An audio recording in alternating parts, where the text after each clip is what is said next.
नमस्कार, आप देख रहे हैं स्पेशल रिपोर्ट न्यूज रूम से। आपके साथ मैं हूं अंजना ओम कश्यप। आज बात उस सियासी खेल की जिसमें समझना आपको है कि ये सेल्फ गोल है या फिर सियासी गोल है। जानते हैं, किसी भी नेता के लिए उसकी विचारधारा को लोगों तक ले जाने के लिए उसके बयान बहुत महत्वपूर्ण होते हैं, और ऐसे में यह भी देखना जरूरी है कि उसकी अभिव्यक्ति, उसके बोलने के तरीके से ही लोग समझते हैं कि आखिर नेता की सोच है क्या। अब राहुल गांधी देखिए पहुंचे वायनाड, उन्होंने जिस तरह का बयान वहां पर दिया है उत्तर दक्षिण को लेकर, ये बवाल मच गया है। बीजेपी हमलावर है, लेकिन अब तो कांग्रेस पार्टी के ही वरिष्ठ नेता कपिल सिब्बल ने भी उन्हें नसीहत दे डाली है बिना नाम लिए। आज हम आपको दिखाते हैं कि ये पूरा मामला किस तरह से आगे बढ़ रहा है। ये क्या वाकई सियासी गोल है, सेल्फ गोल, या फिर सियासी goal. For the first 15 years I was a member of parliament in the north, so I had got used to a different type of politics.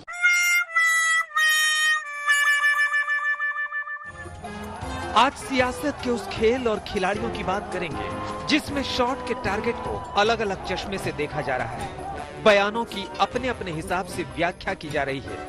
For me, coming to Kerala was very refreshing. Political पार्टियां अपनी विचारधारा और एजेंडे के हिसाब से attack और defence करने में जुटी हुई। बंधु, मैंने मास्क नहीं पहना पर मेरे पास गमछा है। भाई, मुझे मास्क से ज्यादा सफोकेशन होता है। जनसंख्या नियंत्रण कानून संपूर्ण देश में लागू होना चाहिए। अल्पसंख्यक जिनको कहा जाता है, मुस्लिम समाज के लोग हैं जो धार्मिक आधार पर भारत का विभाजन कराए थे, वो लोग हैं। आज आपको ये समझना है कि राहुल गांधी ने उत्तर भारत और दक्षिण भारत से चुने जाने के व्यक्तिगत अनुभव का शॉट मारा। अब सवाल उठ रहा है कि शॉट के टारगेट पर दक्षिण भारत का वोट बैंक है या फिर टारगेट पर है अमेठी में स्मृति ईरानी के हाथों 2019 में चुनावी हार। ये सच है कि राहुल गांधी ने शॉट मारा, लेकिन इसके पीछे का असल टारगेट क्या है? उस टारगेट को हिट करने के बाद सियासी स्कोर कार्ड क्या है? सियासत के मैदान में दो और शॉट की बहुत चर्चा है। बिहार में बीजेपी एमएलए ने बढ़ती जनसंख्या पर गोल दागा, तो क्या एमएलए के टारगेट पर हैं मुसलमान? ये बताएंगे। वहीं मध्य प्रदेश के एक मंत्री ने प्रधानमंत्री नरेंद्र मोदी के 2 गज दूरी और मास्क जरूरी की अपील को चुनौती दे डाली। क्या मंत्री ने सेल्फ गोल कर दिया? आज हम टारगेट का स्कोर कार्ड आपको समझाएंगे। क्या राजनीति में फूट डालो की मिलावट है?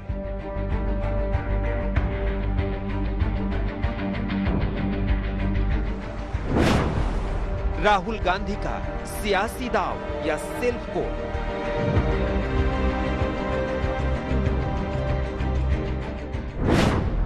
जनसंख्या के पीछे धर्म खोजने वाले कौन?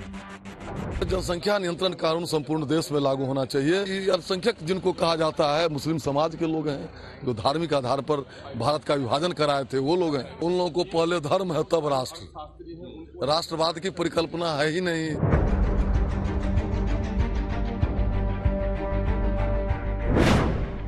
मास्क प्रूफ मंत्री की वैदिक कथा का सच। मैं वैदिक जीवन पद्धति अपनाती हूँ।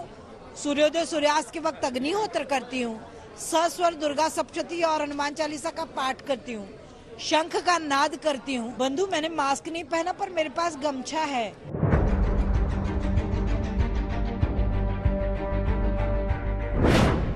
सियासत में सेल्फ गोल का स्कोर कार्ड। पॉलिटिकल मैच्योरिटी है या फिर पॉलिटिकल एजेंडा ये राहुल गांधी का, ये समझने के लिए अगली रिपोर्ट भी देखिए, क्योंकि आप धीरे धीरे समझेंगे कि कैसे राहुल गांधी की सियासत में strike rate versus score card मामला किधर पर जाता हुआ है। एक तरफ देखिए 15 साल उत्तर भारत में उनकी राजनीति बनाम 2 साल दक्षिण भारत के वायनाड में उनकी राजनीति। अब सवाल यही उठता है कि क्या शॉर्ट टर्म लाभ के लिए, क्योंकि स्ट्राइक रेट तो आप इसी बात से समझ गए होंगे कि पूरी की पूरी बीजेपी कायनात भारतीय जनता पार्टी की टूट पड़ी है राहुल गांधी पर, लेकिन दूसरी तरफ क्या शॉर्ट टर्म लाभ के लिए long term score card Rahul Gandhi ने चौपट कर लिया है?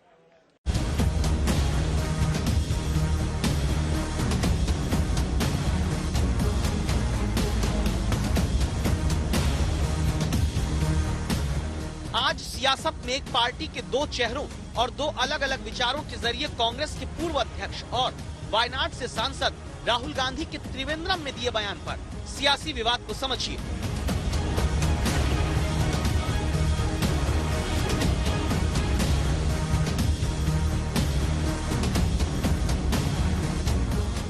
प्रियंका गांधी उत्तर प्रदेश में कांग्रेस की खोई जमीन तैयार कर रही हैं। यूपी के हर बूथ पर कांग्रेस को मजबूत करना चाहती है। उत्तर प्रदेश के बड़े मुद्दों पर मोदी और योगी सरकार पर हमलावर है। वहीं राहुल गांधी दक्षिण को उत्तर से बेहतर होने का सर्टिफिकेट देते हैं। दक्षिण में गुड और उत्तर में बैड अनुभव शेयर करते हैं। वायनाड और अमेठी की उत्तर दक्षिण में तुलना करते हैं।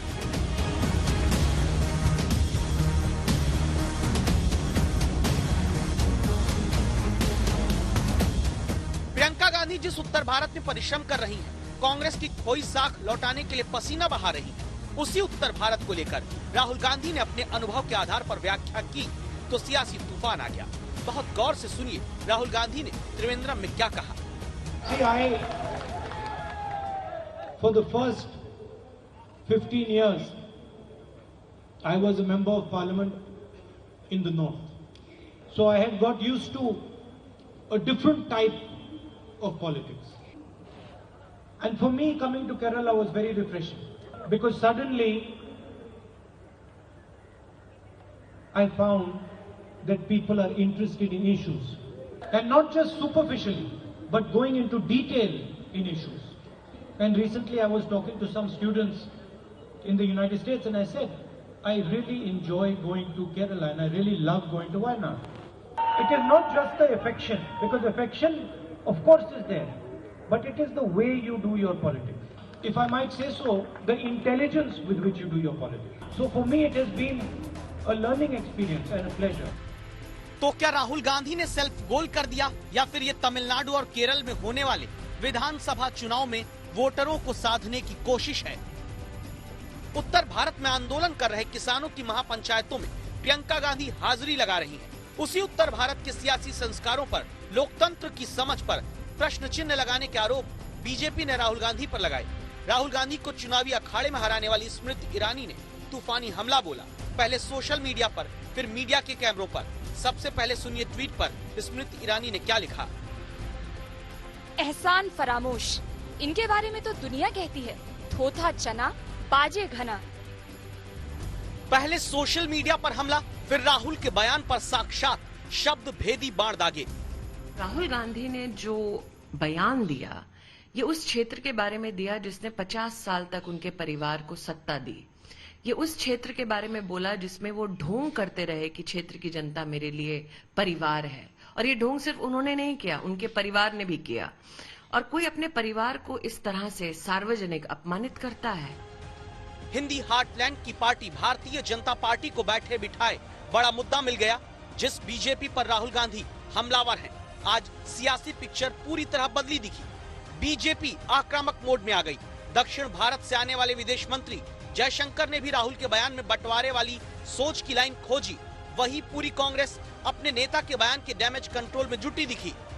ये पप्पू जो है पॉलिटिकल पाखंड की पिलपिली प्रयोगशाला बन गया है। और जो पप्पू पॉलिटिकल पाखंड की पिलपिली प्रयोगशाला बन जाए तो वो इसी तरह का कि साउथ में रिफ्रेशमेंट और नॉर्थ में एक्सपेरिमेंट। दरअसल जो एक परिवार के घोंसले में सिमटी हुई पार्टी है, परिवार के घोंसले में सिमटी हुई पार्टी और पप्पू के चोचलों में लिपटा हुआ पूरा नेतृत्व। सूप बोले तो सूप बोले, छलनी बोले जिसके 72 छेद, एक कहावत। विभाजनकारी नीति जिसका आत्मा और प्राण है, जिसके जरिए भाजपा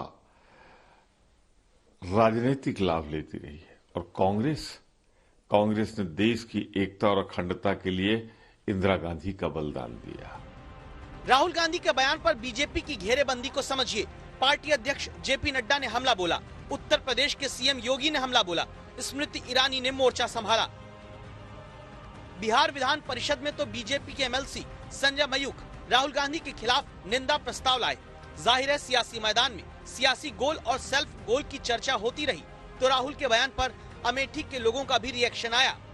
अमेठी के लोग मुद्दों पे ही बात करते हैं। उस मुद्दों का नतीजा रहा है कि वो यहाँ से 10 साल सांसद रहे, उनके पिताजी सांसद रहे, उनकी माताजी सांसद रही, और वो पागल तरीके बात करते हैं।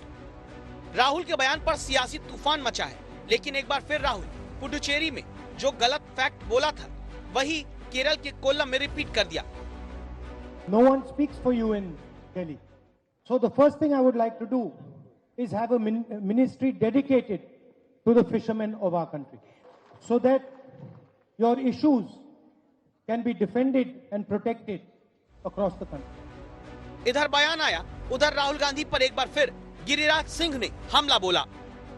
हरम का हफीम जरूर वो खा लिए जो एक डिपार्टमेंट हो, फिशरी डिपार्टमेंट, जिसमें वो क्वेश्चन करते हों खुद अपने हस्ताक्षर से,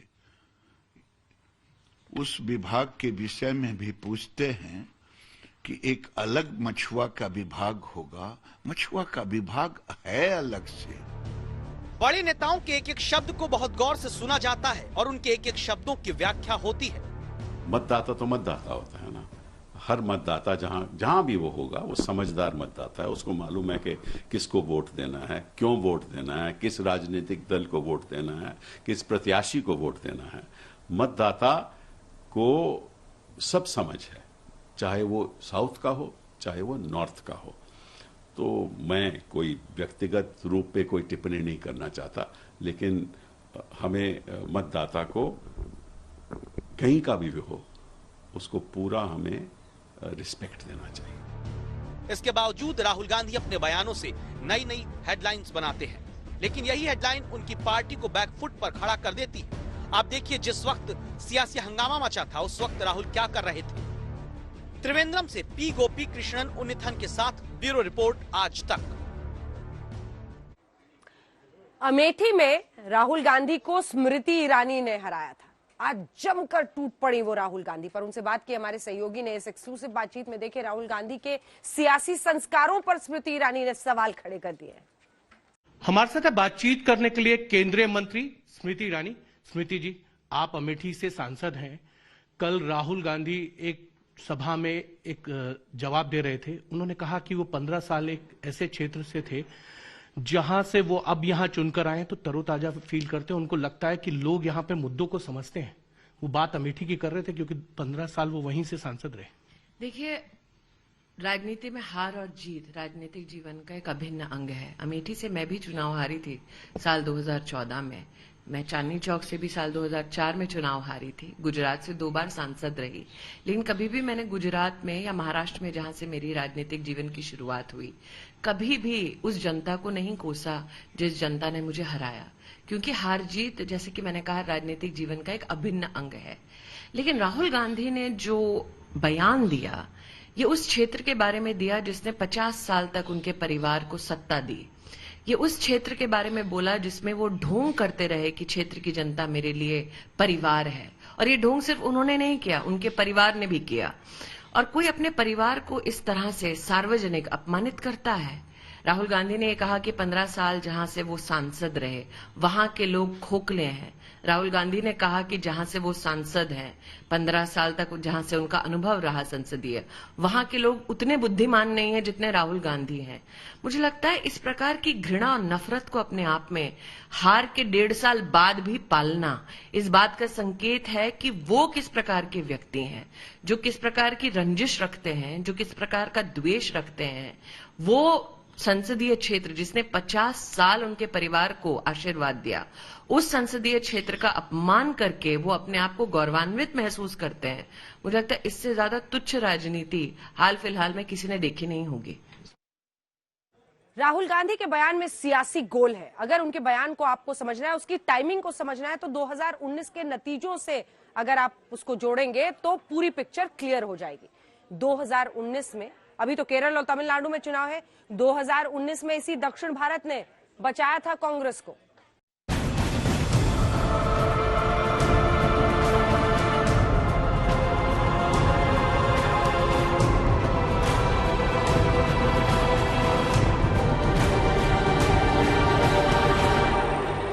केरल में राहुल गांधी के बयान के पीछे 3 बड़े फैक्टर को जाने बिना आप ये समझ नहीं सकते कि राहुल गांधी ने सेल्फ गोल किया या फिर बड़ा सियासी गोल। फैक्टर नंबर 1, दक्षिण भारत में कांग्रेस ज्यादा मजबूत। फैक्टर नंबर 2, उत्तर भारत से हारे, दक्षिण भारत से जीते। फैक्टर नंबर 3, केरल और तमिलनाडु में विधानसभा चुनाव। राहुल गांधी ने 2004, 2009 और 2014 में अमेठी से चुनाव जीता, लेकिन 2019 में अमेठी में स्मृति ईरानी से हार गए। आज आपको राहुल गांधी का बयान समझने के लिए चुनावी परिणामों को देखना होगा। 2019 आम चुनाव में 542 लोकसभा सीट में से कांग्रेस सिर्फ 52 सीट जीती। यूपी की 80 सीट में से कांग्रेस सिर्फ 1 सीट जीती, वो भी रायबरेली में सोनिया गांधी। बिहार की 40 सीट में से कांग्रेस के खाते में 1 सीट आई। दिल्ली की 7 लोकसभा सीट कांग्रेस का खाता नहीं खुला। हरियाणा की 10 सीट में कांग्रेस 0 पर सिमट गई। हिमाचल की 4 सीट कांग्रेस का स्कोर 0 रहा। जम्मू कश्मीर की 6 सीट कांग्रेस 1 भी सीट नहीं जीती। मध्य प्रदेश की 29 सीट में कांग्रेस सिर्फ 1 सीट जीती। राजस्थान की 25 सीटों में कांग्रेस 0 पर है। उत्तराखंड की 5 सीटों में खाता नहीं खुला। सिर्फ पंजाब की 13 सीट में से कांग्रेस 8 जीत सकी, यानी उत्तर भारत में सिर्फ पंजाब। यहाँ एक बड़ी बात है कि कांग्रेस का परफॉर्मेंस दक्षिण भारत में अच्छा रहा। राहुल वायनाड से लड़े, उसका असर सीटों में देखा। केरल की 20 सीट में से 15 सीट कांग्रेस ने जीती। तमिलनाडु की 39 में से कांग्रेस ने 8 जीती। तमिलनाडु में मोदी लहर पर यूपीए भारी रहा। अब एक बार फिर 2021 में राज्यों में विधानसभा चुनाव है और कांग्रेस को दक्षिण भारत से बड़ी उम्मीद है, यानी केरल और तमिलनाडु में। यही वजह है कि राहुल ने सियासी दांव खेले और दक्षिण भारत में कांग्रेस को लाभ पहुंचाने के लिए बयान दिया। अब इसी लाइन पर कांग्रेस राहुल को डिफेंड कर रही है।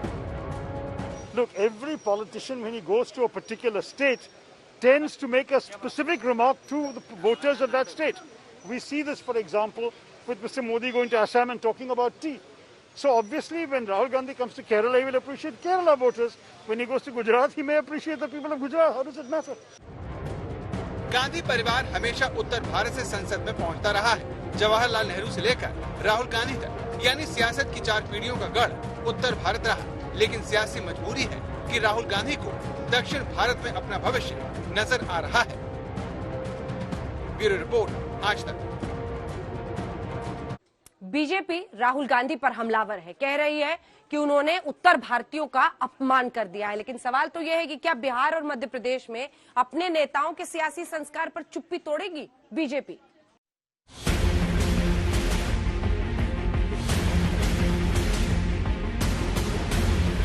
राहुल गांधी पर बीजेपी एग्रेसिव है, लेकिन अब बिहार में बीजेपी के एमएलए हरिभूषण ठाकुर का बयान सेल्फ गोल है या फिर बयान के पीछे सियासी दांव है, इसे समझिए। जनसंख्या नियंत्रण कानून संपूर्ण देश में लागू होना चाहिए। चूंकि संसाधन सीमित हैं, जल चाहे थल हो, चाहे अनाज की कैपेसिटी हो पृथ्वी की, ये जमीन रबर का टुकड़ा नहीं है जो नमड़ेगा। अल्पसंख्यक जिनको कहा जाता है मुस्लिम समाज के लोग हैं, जो धार्मिक आधार पर भारत का विभाजन कराए थे, वो लोग हैं। मंगलवार को बजट सत्र में राज्यपाल के अभिभाषण पर चर्चा के दौरान मुख्यमंत्री नीतीश कुमार ने प्रजनन दर में आई कमी की बात सदन में कही, तो सदन के बाहर बीजेपी के एमएलए ने इसे हिंदू और मुसलमान में बांट दिया। कहा सिर्फ हिंदू हम दो हमारे दो के बारे में सोचते हैं, जबकि धर्म विशेष जनसंख्या बढ़ाने में लगा हुआ है। बीजेपी के एमएलए हरिभूषण ठाकुर के बयान पर सियासी बवाल मचा। विवादित बोल पर मुख्यमंत्री नीतीश कुमार से भी सवाल पूछा गया तो उन्होंने सीधे तौर पर इसका जवाब नहीं दिया। कहा बिहार में सभी तबके के लिए सरकार काम कर रही है। वहीं एआईएमआईएम ने बीजेपी पर हमला बोला। जनसंख्या में गिरावट में धर्म की मिलावट वाली व्याख्या के पीछे बीजेपी के नेता ने सियासी फायदे के लिए सेल्फ गोल किया। अब एक और तस्वीर देखिए। यह है मध्य प्रदेश सरकार में पर्यटन मंत्री उषा ठाकुर। माननीय मंत्री ने मास्क नहीं लगाने पर वैदिक ज्ञान का प्रवचन दिया। अब सवाल है कि प्रधानमंत्री मोदी मास्क है जरूरी कह रहे हैं, लेकिन बीजेपी की एक मंत्री मास्क की आवश्यकता पर प्रश्न चिन्ह लगा रही है। आखिर बीजेपी की मंत्री के गोल के पीछे क्या है? मैं वैदिक जीवन पद्धति अपनाती हूँ। सूर्योदय सूर्यास्त के वक्त अग्निहोत्र करती हूँ। सस्वर दुर्गा सप्तशती और हनुमान चालीसा का पाठ करती हूँ। शंख का नाद करती हूँ। ये सारी चीजें वातावरण को सकारात्मक बनाती हैं और रोग प्रतिरोधक क्षमता को भी बढ़ाती। उषा ठाकुर मंत्री है, जिम्मेदारी है लोगों को जागरूक करने की। लेकिन जब मंत्री अपने वैदिक ज्ञान से कोरोना प्रूफ होने की बात कह रही हैं, तो हालात भगवान भरोसे ही समझिए। पटना से रोहित सिंह के साथ रवीश पाल सिंह, भोपाल, आज तक। अब बात उस दुनिया के सबसे बड़े क्रिकेट स्टेडियम की जिसका उद्घाटन आज देश के राष्ट्रपति रामनाथ कोविंद ने किया। लेकिन जब नाम का ऐलान हुआ नरेंद्र मोदी स्टेडियम, उसके बाद से सियासी कोहराम मच गया। कांग्रेस पार्टी कह रही है यह सरदार वल्लभ भाई पटेल का अपमान है।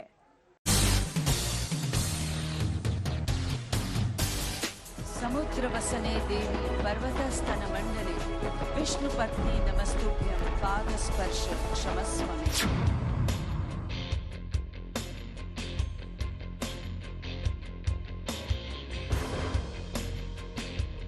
दुनिया का सबसे बड़ा क्रिकेट स्टेडियम, सबसे बड़े क्रिकेट स्टेडियम पर बड़ा विवाद। क्रिकेट स्टेडियम के नाम पर कोहराम।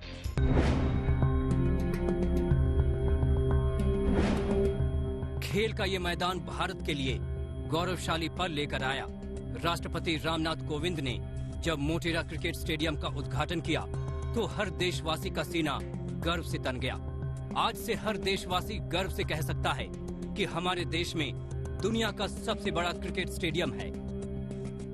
इस अति आधुनिक और भव्य स्टेडियम की परिकल्पना व निर्माण योजना प्रधानमंत्री श्री नरेंद्र मोदी द्वारा तभी पूरी कर ली गई थी जब वो गुजरात के मुख्यमंत्री थे।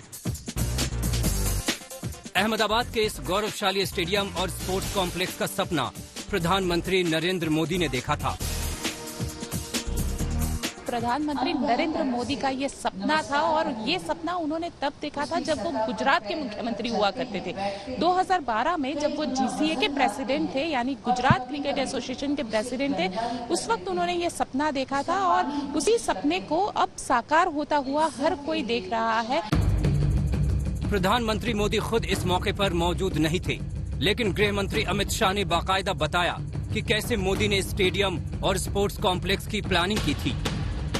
और स्पोर्ट्स इंफ्रास्ट्रक्चर के बनने के साथ ही अहमदाबाद भारत में स्पोर्ट्स सिटी के नाम से जाना जाएगा, जो हमारे प्रधानमंत्री नरेंद्र मोदी जी गुजरात के मुख्यमंत्री थे तब देखा हुआ उनका सपना था। मित्रों, आज मैं जब यहां पर इस कार्यक्रम में बोल रहा हूं तब मुझे मोदी जी का ये सभी जो सुविधाएं खड़ी हो रही है, इसके लिए उनकी जो दूरदर्शिता थी, उनका जो विजन था, उसका जिक्र अगर मैं नहीं करूंगा तो मेरी बात अधूरी रह जाएगी। मोदी जी जब गुजरात के मुख्यमंत्री बने, कई बार उन्होंने गुजरात के मंत्रिमंडल में कहा कि गुजरातियों को दो चीजों में आगे बढ़ना चाहिए, सब चीज में हम आगे, दो चीजों को नहीं छोड़नी चाहिए, एक स्पोर्ट्स और दूसरा सेना में भर्ती। एक तरफ तो अहमदाबाद से मोटेरा क्रिकेट स्टेडियम से देश का गौरव जुड़ा, तो वहीं विवादों की शुरुआत भी हो गई, क्योंकि इस स्टेडियम का नाम प्रधानमंत्री नरेंद्र मोदी के नाम पर रख दिया गया। ऐलान के साथ बाकायदा बैनर टंग गया। विश्व के सबसे बड़े cricket stadium Sardar Patel Motera cricket stadium का नाम अब बदलकर नरेंद्र मोदी स्टेडियम रख दिया गया है, जिसको लेकर यहाँ पे उसका जो नाम है वो भी लगा दिया गया है। और अब जब इतने साल बाद ये स्टेडियम बनकर तैयार है तो गुजरात क्रिकेट एसोसिएशन की ओर से आज उनके नाम का प्रस्ताव दिया गया। अहमदाबाद में स्टेडियम का नामकरण प्रधानमंत्री नरेंद्र मोदी के नाम पर हुआ। इधर सियासी विवाद शुरू हो गया। कांग्रेस ने इसे सरदार वल्लभ भाई पटेल के अपमान से जोड़कर देखा। कांग्रेस नेता राहुल गांधी ने पीएम मोदी पर तंज कसते हुए अपने ट्वीट में लिखा, बहुत बढ़िया, सच्चाई कैसे खुद सामने आती है। Narendra Modi stadium, Adani and Reliance and Jay Shah की अध्यक्षता में हम दो हमारे दो। गुजरात के कांग्रेस नेता हार्दिक पटेल ने अपने ट्वीट में लिखा, दुनिया के सबसे बड़े अहमदाबाद स्थित सरदार पटेल क्रिकेट स्टेडियम का नाम बदलकर नरेंद्र मोदी क्रिकेट स्टेडियम रखा गया है। क्या ये सरदार पटेल का अपमान नहीं है? सरदार पटेल के नाम पर मत मांगने वाली भाजपा अब सरदार साहब का अपमान कर रही है। गुजरात की जनता सरदार पटेल का अपमान नहीं सहेगी। विश्व का सबसे बड़ा स्टेडियम बना है, उससे हम लोग खुश है, हम राजी है, लेकिन सरदार पटेल स्टेडियम का नाम बदलकर नरेंद्र मोदी स्टेडियम करने की जरूरत क्या थी? जिस तरह से सरदार साहब के नाम पर राजनीति की जाती है और एक तरफ सरदार साहब के नाम को मिटाने का प्रयास होता है, मुझे आपत्ति इस बात की है कि क्या सरदार साहब ने आरएसएस पर पाबंदी लगाई थी उसी वजह से कि आरएसएस के चेले सरदार साहब का नाम मिटाने में लगे हैं? क्रिकेट के नाम के साथ नाम बदलने की जरूरत क्या? सोशल मीडिया पर कांग्रेस नेताओं ने सरकार के इस फैसले के खिलाफ आवाज बुलंद कर दी। कांग्रेस महासचिव प्रियंका गांधी वाड्रा ने बिना मोदी का नाम लिए अपने ट्वीट में लिखा, इस मिट्टी में कुछ अनूठा है जो कई बाधाओं के बावजूद हमेशा महान आत्माओं का निवास रहा है, सरदार पटेल। विपक्ष ने मोदी के नाम पर स्टेडियम के नामकरण को लेकर मोर्चा खोल दिया। जिस वजह से वो प्रधानमंत्री उन्हें आरएसएस बनाना चाहती थी, शायद आज वो मकसद हल हो गया है, आज वो उन्हें हासिल हो गया। ठेस पहुंचती है देश की आत्मा को जब आप इतने बड़े नेता के नाम को हटाकर अपना नाम लाना चाहते हैं। हालांकि गृह मंत्री अमित शाह ने साफ किया कि सिर्फ स्टेडियम का नाम बदला है, पूरे कॉम्प्लेक्स का नाम सरदार पटेल के ही नाम पर है। स्टेडियम उस कॉम्प्लेक्स का एक हिस्सा भर है। भारत के लौह पुरुष, भारत रत्न और गुजरात के सुपुत्र सरदार वल्लभ भाई पटेल के नाम के साथ जोड़कर एक बड़े स्पोर्ट एन्क्लेव का भूमि पूजन करने की शुरुआत आज राष्ट्रपति महोदय के हाथ से हुई।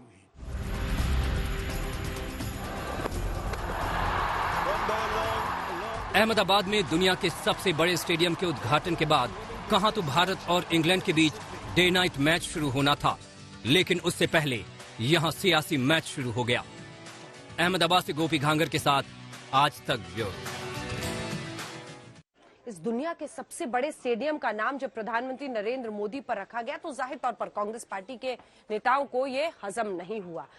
खूब सारे सियासी तीर चले, लेकिन इधर से जवाब सरकार की तरफ से भी दिया गया। सरदार पटेल की इतनी मान्यता है इनके मन में भी और हृदय में भी, तो मुझे अच्छा नहीं लगा कि इन्होंने सरदार पटेल का नाम, स्टेडियम का नाम बदल दिया। लेकिन ये देखिए, ये उनकी अपनी दिलचस्पी है इन बारों में, शायद उन्होंने नहीं रखा हो, उनके कोई करीब लोगों ने रखा हो। मोटेरा स्टेडियम का नाम बदला है, वो परिसर वल्लभ भाई पटेल, सरदार पटेल ही है। क्या गजब किया है, दुखद है कि सरदार पटेल जिस देश ने देश की एकता और रियासतों को विलीन करके भारत गणराज्य बनाया, स्वयं मोदी जी ने अमेरिकन राष्ट्रपति ट्रंप की उपस्थिति में सरदार पटेल स्टेडियम कहा था, और जो सरदार पटेल स्टेडियम था उसको अपने जिंदा रहते नरेंद्र मोदी जी ने अपने नाम से समर्पित कर दिया। उनकी लंबी उम्र हो, लेकिन सरदार पटेल का नाम हटाकर अपना नाम करना गुजरात की जनता का अपमान है। क्या आज तक सोनिया जी और राहुल गांधी ने केवड़िया में जो दुनिया की सबसे ऊंची सरदार पटेल की प्रतिमा बनी है उसकी तारीफ की है क्या? गए भी नहीं। गए भी हैं क्या? ये सब तो खैर सियासत है, सियासत चलती रहेगी। जरा आपको मोटेरा स्टेडियम के बारे में तो बताएं, जो अब नरेंद्र मोदी स्टेडियम हो चुका है। क्या है इसकी खासियत, कैसे ये बन गया है दुनिया का सबसे बड़ा स्टेडियम? तो सबसे पहले हम शुरुआत करते हैं, आपको बताते हैं सबसे बड़ा ये क्रिकेट स्टेडियम जो दुनिया का है उसकी खासियत आखिर क्या है। 1,10,000 दर्शक एक साथ बैठकर, दूसरे नंबर पर अब जो स्टेडियम मेलबर्न था वो अब दूसरे नंबर का हो गया, जो पहले नंबर 1 का था। 1 लाख लोग उसमें बैठ सकते हैं। पहले 49,000, मतलब आधे से भी कम लोग सिर्फ बैठकर देख सकते थे। पहले इसकी दर्शक क्षमता जो है वो 49,000 थी। 4 ड्रेसिंग रूम है, जो पहला स्टेडियम है पूरी दुनिया का जिसमें 4 ड्रेसिंग रूम है। इसी के साथ 3 प्रैक्टिस ग्राउंड्स भी स्टेडियम में है। आप सोचिए क्रिकेटर्स के लिए कितना फायदा। इंडोर आउटडोर प्रैक्टिस की सुविधा है, दोनों ही तरह के प्रैक्टिस की सुविधा है। 63 एकड़ में ये स्टेडियम बना हुआ है। 63 एकड़ में ये पूरा स्टेडियम बना हुआ है। 76 कॉर्पोरेट बॉक्स है, मतलब इनके जरिए किस तरह से कमाई आगे बढ़ेगी आप समझ रहे होंगे। खास तरह की LED लाइट्स का इस्तेमाल किया गया है जिसकी वजह से रोशनी का पूरा ख्याल है। 30 मिनट में बारिश का पानी बाहर हो जाएगा। अगर बारिश होती भी है तो 30 मिनट के अंदर उसकी निकासी के लिए तमाम इंतजाम किए गए हैं। ड्रेसिंग रूम में जिम है, फिजियोथेरेपी के इंतजाम है। किसी क्रिकेटर को अगर कहीं चोट लगती है तो फिजियोथेरेपी का भी इंतजाम है। 5 साल में बनकर तैयार हुआ है ये नरेंद्र मोदी स्टेडियम, और स्टेडियम की तमाम खासियतें हमने आपको बता दी हैं। स्टेडियम बनाने में लगभग 800 करोड़ रुपए खर्च हुए। 800 करोड़ रुपए खर्च हुए। अब तक दुनिया के सबसे बड़े स्टेडियम का तमगा मेलबर्न स्टेडियम को था। लगभग 1 लाख लोग वहां बैठकर क्रिकेट देख सकते हैं। दूसरे नंबर पर ईडन गार्डन, जहां पर लगभग 69,000 लोग एक साथ बैठ सकते हैं। लेकिन अब नरेंद्र मोदी स्टेडियम ने सबको पीछे छोड़ दिया है। 1,10,000 लोग एक साथ बैठ सकते हैं, तभी विश्व का सबसे बड़ा स्टेडियम अब नरेंद्र मोदी स्टेडियम है।